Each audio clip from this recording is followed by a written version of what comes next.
Hey guys, for anybody who's ever raised ducks, you know what an absolute mess they can make out of the brooder. So today I'm going to show you the new brooder that we're going to be using that I think is going to be the ultimate duck brooder. Also, my wife Keisha thinks I've gone flocking crazy with all the birds around here, and maybe she's right. Lots of new stuff going on to check out, so let's go. So in here we've got some silkies and some Peking ducks and one Moran chick that I don't know, it's in there somewhere. Anyway, they're in lockdown. Amazing how those silkies are nearly as big as the Pekings right now. That won't last for long. Next door we have some Muscovy duck eggs that we're trying to hatch out. They were ordered online. But these Rowans, these are khakis, and these are mallards. These are ducks that we're trying to hatch out from our own birds. So I guess we'll see what happens there. Additionally, we've got in here kind of a barnyard mix. Our rooster's Wheaton Americana, and we've got a silver laced Wyandotte, couple Morans, and Rhode Island red hens. So these guys are kind of just a mix of that. Decided to try and hatch out some of their eggs. Next door, a local feed shop ordered these in from, I think it was Hoover Hatchery, and got the wrong stuff. This is I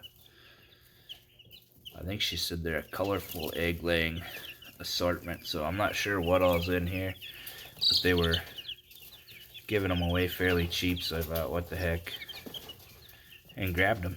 So we'll see what we get out of that. I don't know if this guy's like a bantam or what, but like he's still, I don't know, like only half the size of the rest of them. So be cool to see what comes of them.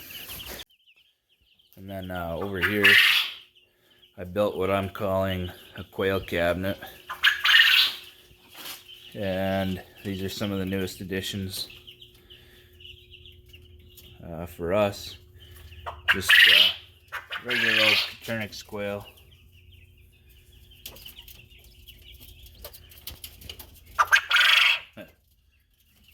Definitely being pretty vocal.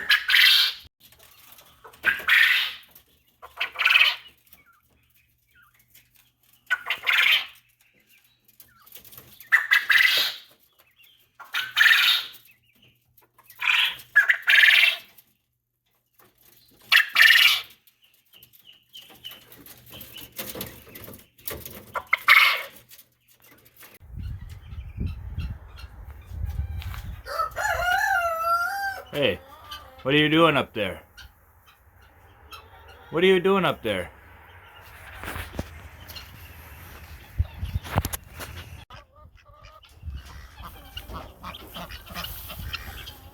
Well, there's the flock, if you will. I know people say that guineas can't be coop trained, and in some ways that's definitely true, but these guys come back to the coop most every night, and they do lay in the nests and in the boxes. I mean, they're also laying other places too, and we've never had any issue with them being overly aggressive, but there's always an exception to every rule.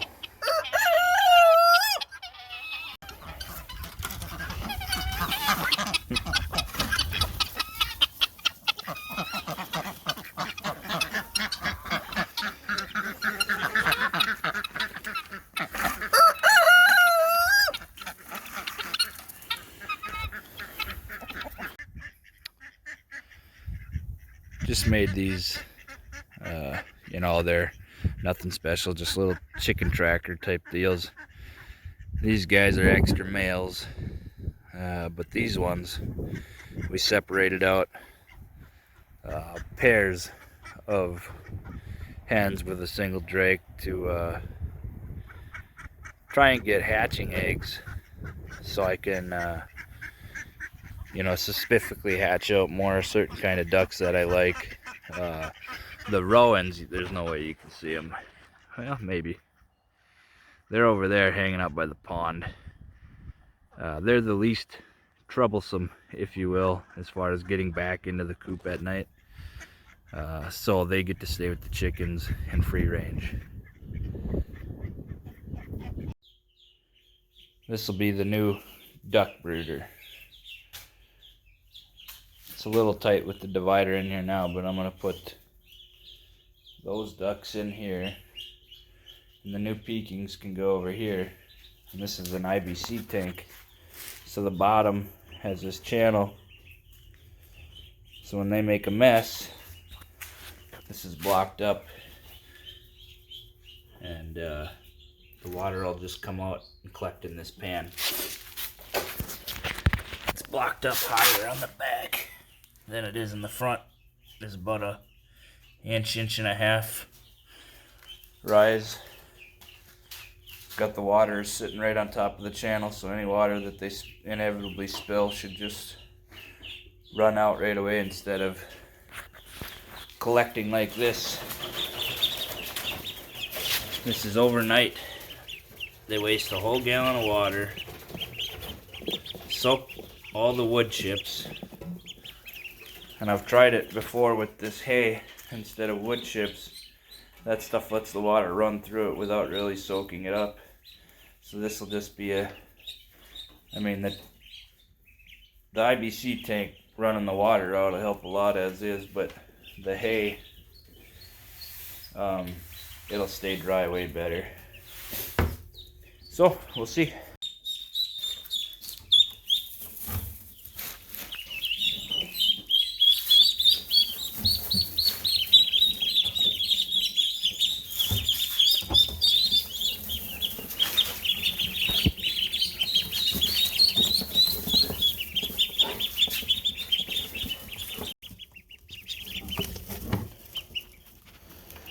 Those your buddies, Reed?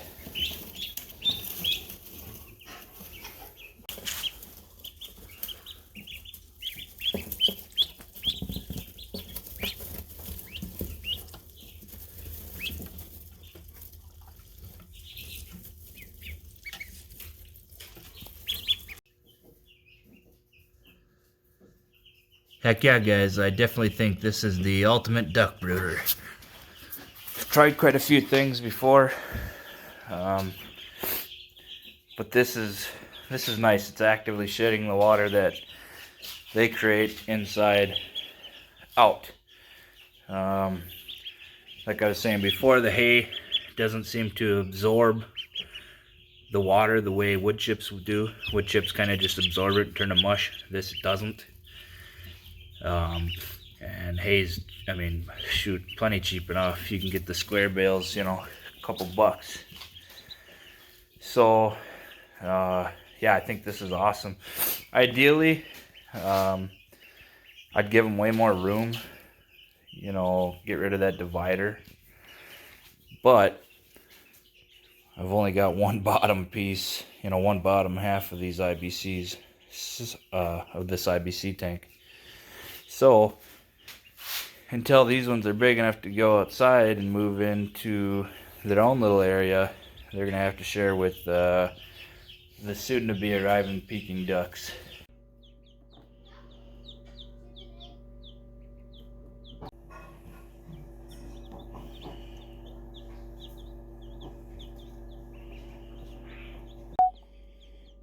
Trying to help his little buddy out or something.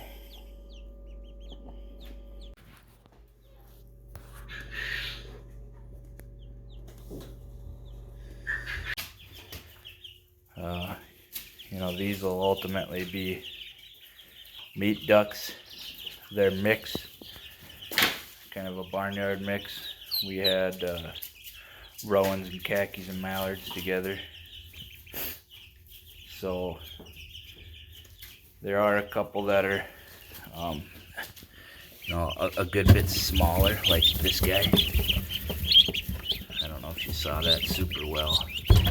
It's him right there, and him right there. I think those ones might be, you know, have some mallard in them. They're obviously khaki mixes, but the rest of them are, well, easily double in size, which I'm assuming means they have either all or at least part rowan in them. And those are pretty good meat duck. The Pekings, when they come, they're going to be meat production. But this first round, I just want to get, you know, hopefully we only got, 12 eggs. So I guess even if 50% hatch, say 6, I'm hoping for, well, you know, at least 1 drake, 2 hens, or something like that. Then I could always incubate more out of our own stock and add bloodlines if it's something we want to continue with. Same with the Muscovy eggs that I showed you earlier. We ordered them online. You know, they don't offer a fertility guarantee or anything like that. I was a little disappointed. You know, they're not cheap. We only got a 14 plus order, which was 15. When they arrived, 1 was cracked. Nobody's fault. I know shipping eggs is, well, you never know what you're gonna get. But I was bummed to see that of the remaining 14, only 6 were fertile. And you know, I've heard that they're not, I mean, I don't think they're super hard to incubate at, but I've heard they're not the easiest to incubate. So again, kind of just hoping that we can get enough for basically our own breeding stock. And lots of new stuff happening around here. We'll see you guys later. Bye. Also, it's Mother's Day, so happy Mother's Day to any moms who might be watching today. Anybody else getting Mother's Day chicks? Let me know in the comments below.